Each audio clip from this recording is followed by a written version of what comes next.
Tama po ba? Yes, Mr. Chair.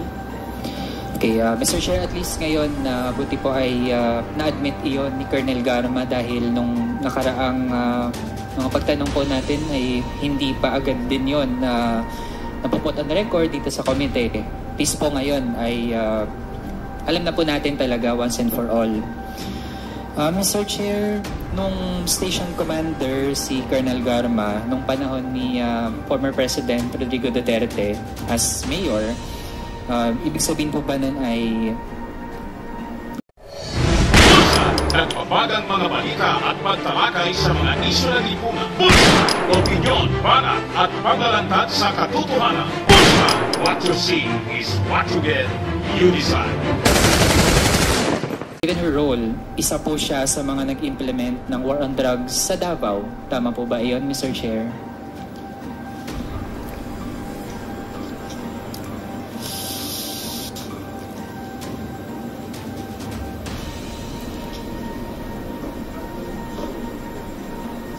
Tagal?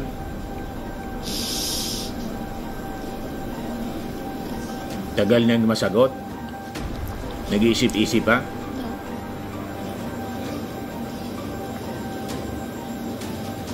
So, siguro takot na takot siya. Paki-clarify mo lang yung question. Yeah, Mr. Chair, ang tanong ko po dahil naging station commander po si Colonel Garma noong Davao Mayor si Rodrigo Duterte. So, ibig sabihin po nun, given her role ay isa po siya sa mga nag-implement ng war on drugs sa Davao. Yes, Mr. Chair.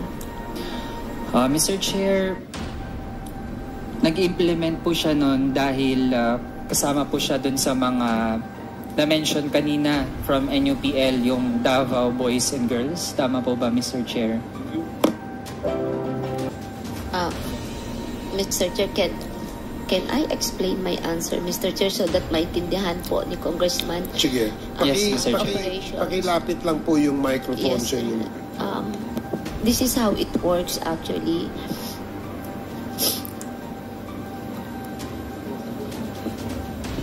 Pag magkanda po ng police operation, kasi po ang police, if the operation po is successful and you file the case in court, you will submit a report sa City Hall monthly at nakalagay po doon na na-file po yung kaso, nakalagay din po yung IS number po, proof na na-file po yung kaso and the details of the case. And once isubmit mo to, yung operational expenses po ay nare-refund. That's 5,000 pesos per case po, per operation. Ngayon po, kung malaki po yung operation mo at kailangan operational Reward system po ang pinapaliwanag niya. gagawa ka ng COPLAT, you will also request po sa City Hall for the funding of that operation plan. Now, in case din po na nagkaroon po ng operation and subsequently po nagkaroon po ng death on the part of the suspects po during a legitimate operation, meron din pong corresponding amount po na binibigay, Mr. Chair. So that is how it works po. So, Mr. Chair, ibig sabihin ay totoo ngang merong Davao Boys and Girls na nagpatupad ng war on drugs. To confirm, Mr. Chair, tama po. Na yun yung mode of operations as described. Tama po ba? Yun yung kinakonduct, yun yung ginagawa nitong Davao Boys and Girls. Ganun po yung sistema po ng how you will refund yung operational expenses. Kung ano po yung tawag nila at ano po yung ipinangalan ay for me it's not relevant as long as yung process on how the funds are being provided po, yun po yung ina-explain ko lang po. If that is how po ang pag-perceive, that's how it is politically described po, then that's it po. Okay, Mr. Chair, dun sa reward system, kasi nasa affidavit din po, na nire-refund ang operational expenses. Tapos may funding din para sa planned operations. Ito yung co-plan. Tapos may reward din kapag napatay yung suspect. Tama po ba, Mr. Chair? Yes po, Your Honor. Mr. Chair, Sorry, ng balitang yan, click subscribe muna dito sa ating YouTube channel and hit the notification bell para lagi po kayong updated sa mga kaganapan dito sa ating bansa. Like and share na rin po ninyo ang ating video. At huwag na rin po ninyo na skip yung ating mga commercial ads para tuloy-tuloy lang ang pag-unlad ng Bagong Pilipinas. Sa mga nagana po ng malinis and spacious fitness gym, pumunta lang po kayo sa aming Colossal Fitness Gym. We also offer Grab Car Rental with our brand new 2023 model ng Toyota Innova. We also accept booking for those who are planning to travel via PAL, Cebu Pacific, and other airline companies, local and international, and bills payment for Meralco Bills, Aleco Bills, PLDT, etc. Ang Colossal Fitness Gym is located at 3rd floor Security Bank Building, Lanco Business Park, Legazpi City, Albay. For inquiries, look for Gilon Maravillas, contact number 0966-802-0949. Yan po yung aming Innova. Lagi na pong matao sa amin.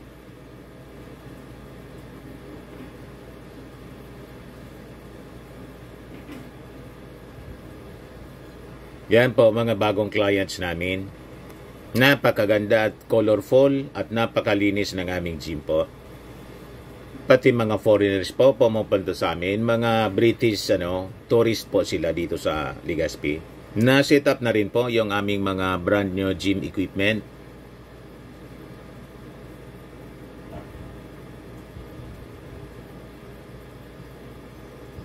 May treadmill na rin po kami. Ito naman po yung bago naming product na binibenta online. Eye Glow Serum, whitening po siya. Tingnan ninyo yung epekto sa aking anak na architect before and now. Yung mga inquiries po ninyo, dumiretso na lang kayo sa kanyang Facebook account, Riz Maravillas. Ito naman po, Firmax Firming and Lifting Cream, pinapahid po sa mga pulses and affected area. Mainam po sa paninigas na mga kaso-kasuan. Ito naman po, Automax Radiant Serum. Sa mukha naman yung application, anti-aging po siya. You will look 10 years younger than your age. Sa mga cancer patients naman po, baka lang gusto ninyo itong itry. Neng siya red mixed fruit drink. Hindi mo po siya gamot, food supplement siya. Kaya lang, gawa siya mga kababayan sa goji berry. Yung goji berry may anti-cancer properties. O ngayon, yung mga inquiries ninyo, dumiretso na lang kayo sa aming messenger sa Facebook para masagot namin agad. Ayos pa? Ayos na ayosan niya, Mr. Maravilla. may nakuha po kasi tayong impormasyon. Although nung mga nakaraan ay parang haka-haka lang siya, pero ngayon na nag-hold tayo ng investigations ay nakakakuha po tayo ng mga sources na pagdating po dun sa reward system ay kapag ang napatay ay isang pusher, yun yung tinatawag na level 1, tapos 50,000 ang reward. Mako-confirm po ba yun ni Colonel Garma, Mr. Chair? Mr. Chair, I am not so familiar po sa specific amounts. But true, there is a amount po per level. I think Colonel Leonardo can explain po kung ano yung specific amount. Kapag baka magkamali po akong sasabihin na 50 nga o 100 o 1 million yun. But there is a corresponding amount per level, Mr. Chair. Sige. Mr. Chair, sa information na nakuha natin ay merong 4 na levels. Yung level 1 ay 50K para sa pusher. Kung napatay ay pusher. Kung big time pusher naman ay yun yung level 2, 100K. Tapos kung narco-cops, narco-politicians, or protectors ay 300 to 500K. Tapos kapag trader, manufacturer, chemist, yung mga ninja cops, or mga financiers, yun yung level 4, 1 million yung reward kapag napatay sila. Familiar po ba yun kay Colonel Garma? Yung ganong leveling and amounts? May amount po, Mr. Chair, from what I understand, starting 20,000 to 1 million. But I'm not... Hindi. I'm not familiar sa mga 20,000 to 1 million. Mr. Chair. Mr. Chair, yung 20K yun po yung mga street level or mga small time na natatag na involved sa drug trade. Tama. O ngayon, sa latest na balita po, si Bato nag-deny na. Yan o. De La Rosa denies knowledge of the Bao drug war template reward system. Hindi man po obra yung kanyang denial. In-interview ng mainstream media kung a-attend siya sa Quadcom hearing. Hindi daw, lalo na hindi siya paniniwalaan. Hindi man pwede na ang sagot niya mga kababayan through media interview. Di ba? Kailangan i-confront niya yung mga akusasyon laban sa kanya in Congress. Hindi na dapat siya palusot ng palusot, mga puro parliamentary courtesy na sinasabi niya. He is evading kasi hindi niya kaya na i-confront yung mga akusasyon laban sa kanya, yung mga expose na binitawan po ni Roy Nagarma, na direkta siya na nilink, dinawit with Bongo, at siyempre yung principal, lahat sila mga principal, yung dating Pangulong Digong. Wala daw siyang idea, sabi ni Bato. Balikan natin mga kababayan si Garma. Ba? Most likely kasi yun po yung pinakamaliit na amount as far as that's, I know, Mr. Chair. And to compare, Mr. Chair, yung mga napatay dun sa Davao Penal Colony ay dahil ang kanilang task di umano doon sa drug trade ay yung pagiging mga chemist. Kaya kapag ganun, level 4 sila. Kaya naging 1 million per head yung presyo, kumbaga, or yung reward para sa pagpatay sa kanila. Tas dahil 3 sila, kaya 3 million. Tama po ba, Mr. Chair? Hindi ko po alam, Mr. Chair, hindi ko nakita kung magkano kung talagang mayroon pong na-classify sila kung anong level. Ay, hindi ko po nakita kasi. Pero you can confirm na yung pinakamataas ay 1 million. As far as I know, Mr. Chair. Kaya, Mr. Chair, dun sa pag-i-implement ng war on drugs on a national level, dun sa pakikipag-usap ni Colonel Garma kay former President Rodrigo Duterte, sinabi ba niya na meron siyang layunin na yung Davao model ay i-implement sa buong bansa? May ganun po ba, Mr. Chair? Yes, Mr. Chair. And Mr. Chair, dun sa ganitong plano ay on loop po doon ang incumbent senator na si Bongo. Tama po ba? Mr. Chair, I didn't get the question. Kindly repeat po, Your Honor. Mr. Chair, dun sa plano na itong Davao model, tama po ba? Mr. Chair, I didn't get the question. Kindly repeat po, Your Honor. Mr. Chair, dun sa plano na itong Davao model ay implement siya sa buong bansa.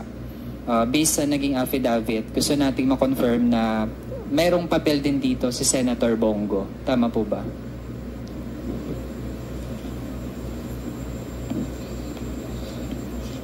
Nag-isip-isip. Sa aking understanding, it would appear, Mr. Chair, kasi po siya ang Sabit si minimit Bongo ni Sir Leonardo. Mr. Chair, kapag may napatay na suspect rate, kanino Tapos unang ngayon, mga nire-report? kababayan, yung political yung mga career ni instances Bongo. na merong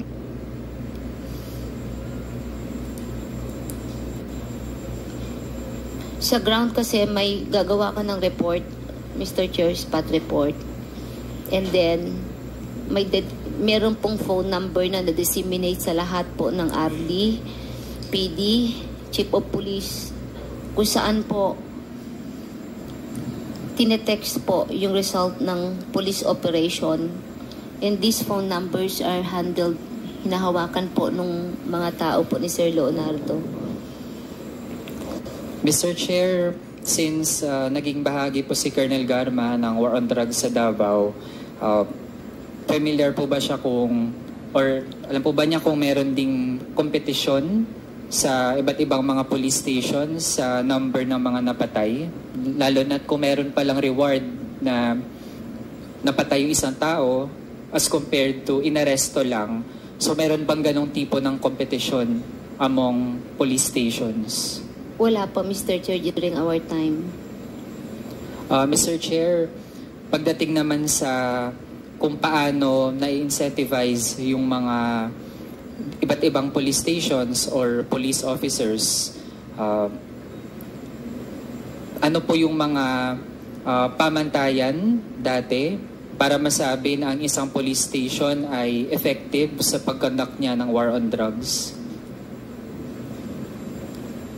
Meron kasing sa amin nung sa Davao kasi po, it depends po kasi sa station na hinahawakan mo kasi naka-profile na po yan kung anong classification po ng drugs, kung infested po ba ng drugs yung mga barangay. So meron na pong projection po kasi meron po kami noong tinatawag na yung may baseline po kasi kami na naka-establish during that time. So projected po kung ilan ang possible arrest mo every month, Mr. Chair. But of course, dumarating din po yung point na wala ka na mahuli o sobrang baba. Depende kasi sa performance din ng patrol sa area as part of preventing po yung occurrence po ng illegal drug trade. So mamimili ka lang naman mag-ooperate ka o intensify mo ang police patrol para wala kang mahuli at hindi po matuloy mangyari ang bentahan po ng droga. You just choose between the two naman po. Kaya Mr. Chair, yun yung tungkol sa reward system kapag may napatay na mga suspect. Kahit nga, we would like to underscore na mga suspect pa lang yun. Mr. Chair, pagdating dun sa funding ng mga planned operations, sino po ang nagpa-fund ng mga ganong operasyon, yung tinatawag na co-plan batay dun sa affidavit? What I understand pong alam ko po, pag malalaking police operation, the case operation plan ay sinasubmit po kay Sir Leonardo for funding. And I think si Sir Leonardo po maka-explain kung saan po galing ang pondo, Mr. Chair. Mr. Chair, sa pagkakaalam ni Colonel Garma, meron bang mga private individuals or corporations na nagbibigay din ng, kumbaga, we can say, donation para sa ganitong mga planned operations? I'm not aware, Mr. Chair. Wala akong alam po.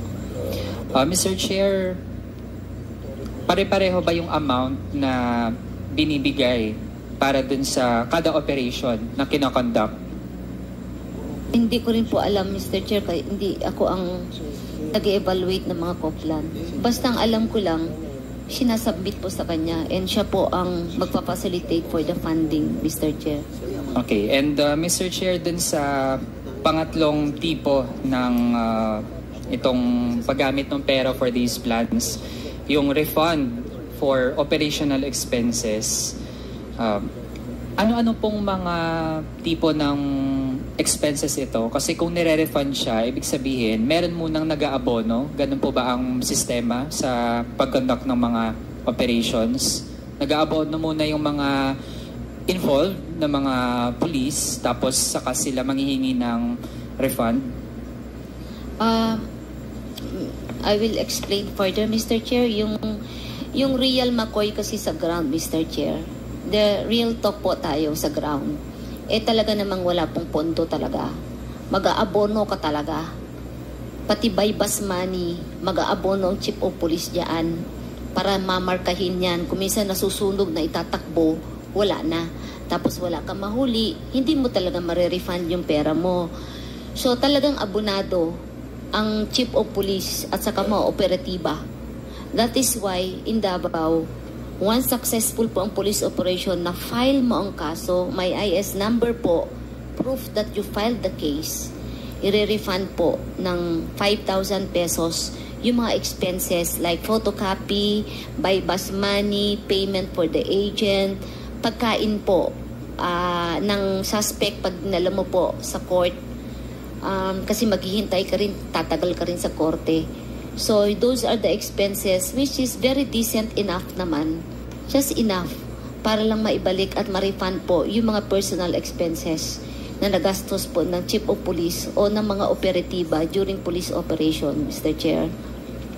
Mr. Chair, dun sa mga nagpapa-refund for operational expenses, saan o kanino kinukuha yung mga pang-refund na mga amounts. Are we referring to the national scope, Mr. Chair? My question lang, or Davao? Sa Davao, Davao Mr. Chair. noon, we have to submit the after activity report sa City Hall po. And then may pipirmahan kang voucher na ma-refund yung lahat ng expenses. How about nung naging national na or nationwide na yung scale ng implementation ng war on drugs? Kanino din kinukuha yung refund? Lahat po ay kay Colonel Leonardo, Mr. Chair. Okay, so far Mr. Chair, mas yun muna yung aking mga tanong. Pero so far, based sa mga narinig natin hanggang ngayon, Mr. Chair, ina-absorb ko pa rin talaga dahil hindi usual na marinig natin na merong nagko-confirm na meron talagang reward system, yung mga amounts ranging from yung small time pala na mga kahit inosente 20K yung presyo para sa kanila, tapos yung mga big time kumbaga tig 1 milyon bawat ulo. And from Davao ay naging massive ito hanggang sa buong bansa. Kaya naman pala ganado yung mga sangkot na mga pulis na kapag neutralization talaga ang layunin ay pumatay dahil pala ganun kalaki yung reward na kanila makukuha, Mr. Chair. So yun muna sa ngayon, marami. Ginawang negosyo po, yung pagpatay sa mga suspects, ginawa nilang negosyo, hanap buhay. So dito na tayo sa editorial, mga kababayan, ng Inquirer. Sabi dito, no better time to work with ICC.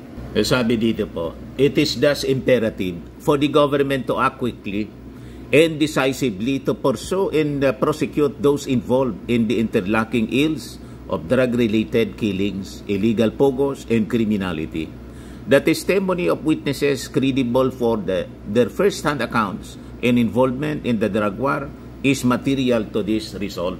For a start, the government can explore the possibility of turning the more credible and least guilty parties into state witnesses, thus affording them state protection. Rethinking our official stance on the ICC can further embolden other potential witnesses to come out, while cooperating fully with this body will boost our global reputation as a nation of laws, which aligns with President Marcos' repeated declaration of the need to establish a rules-based order.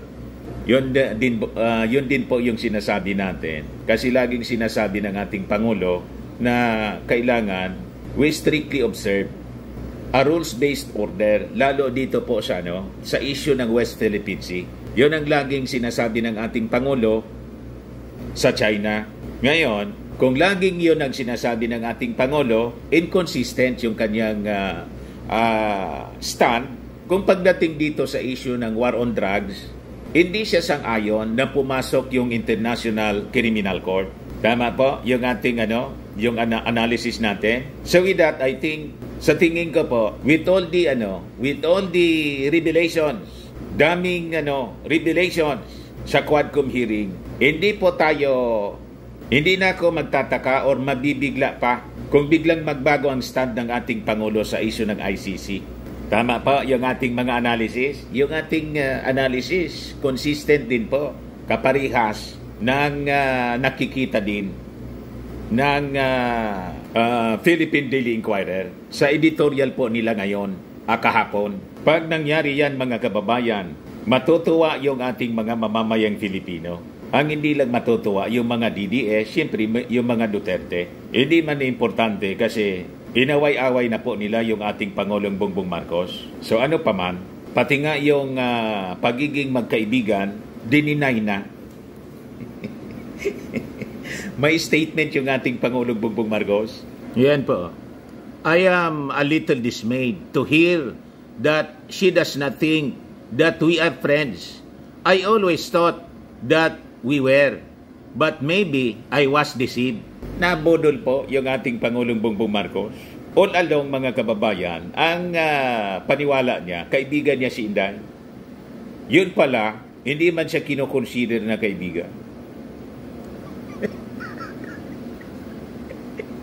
Nakita ninyo? Galing mo yan mismo sa bibig, mga kababayan ni Inday. Pero noon, sabi ni Inday, mahal na mahal daw niya si Apo PBBM. Yan o. Hindi ko nabanggitin ang middle initial niya. Mahal ko si Apo BBM. Alam mo, Apo, alam mo, yan na mahal kita. June 5, 2000, last year, 2023. Noong September 18, ito na yung sinasabi. Wala, hindi naman kasi kami talaga nagkausap niyan. Hindi kami magkaibigan. Unang-una, nagkakilala lang kami dahil mag-running mate kami. Bodol. Napakasinungaling po. Kaya sabi ng ating Pangulo, I am a little dismayed niya to hear that she does not think that we are friends. I always thought that we were, but maybe I was deceived. Mga nausog po, mga nausog vloggers na bodol daw at yung sinasabi ni Inday na mangga. Sino maniwala sa inyo? Kayo yung nanggamit sa Marcos? Simula pa ng noong 2016. Kaya sabi ko nga po, consistent tayo sa ating mga analysis. Walang Duterte po na makakaupo sa Palasyo Malacanang, magiging national figure. Kung hindi po, nagamit nila yung Marcos. At noong 2022, ganon din po yung nangyari. Nagamit ni Inday yung kasikatan ng Marcos ni PBBM. Kaya nga siya po hindi lumaban sa pagkapangulo. Alam niyang talo siya. So nakipag-unity team na lang. Nang hindi makuha yung gusto. Una yung pagiging defense secretary kasi alangan man ibigay sa kanya. At alam na ninyo yung confidential funds. At nag-ambisyon yung ganyang kaalyado na si The Platter. Natanggalin si Martin Romualdez para yung plano na Plan B. Mangyari, nabigo sila. Kaya umiwalay si Inday po. Alam na ninyo kung sino yung bodol. Pati nga sa pagiging magkaibigan, na bodol yung ating Pangulo. But maybe I was deceived. Kasi sa paniwala niya, magkaibigan sila. Dininay ni Inday.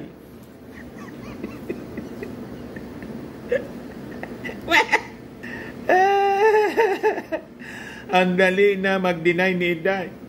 Alam naman natin, napakasinungaling ng mga Duterte po. O tingnan ninyo yung announcement ni Inday, mga kababayan, na 3 daw sa mga Duterte. Si Digong, si Baste, pagkatapos si Pulong, tatakbo daw, sabay-sabay sa pagkasenador. Nangyari. Kaya, yung mga sa mainstream media na papatulan pa ninyo yung mga announcement ni Inday, uto-uto rin kayo kung maniwala kayo sa mga pronouncement ni Inday. Kaya pag nagpatawag po ng press con si Inday, pwede man kayo na mag-attend, pagsalitain ninyo. Pero maniwala sa kanyang mga sinasabi. Pag naniwala kayo, ibig sabihin yan, mga moron kayo.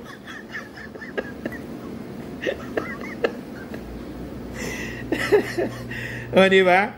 Maniwala sa kanilang moron. Ayan.